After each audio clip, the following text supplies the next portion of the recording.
এয়া গীত মাতৰ সহায় কৰা বৰষা বৰা তেখেতক সম্বৰ্ধনা জনাইছে সম্পাদক গিৰীন্দ্ৰ ভূঞা ডাঙৰীয়াই।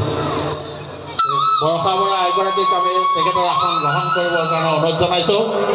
ইয়াৰ পিছতে আজিৰ নাটভাগৰ মূল দায়িত্বত থকা পৰিচালক মহোদয়সকল আৰু কলা কুশলীসকল সকলোকে আমি ৰাস উৎসৱ সমিতিৰ তৰফৰ পৰা তেখেতসকলৰ কাৰ্য আৰম্ভ কৰিবৰ কাৰণে ৰাস আৰম্ভ কৰিবৰ কাৰণে আমি আমাৰ তৰফৰ পৰা অনুৰোধ জনাইছোঁ।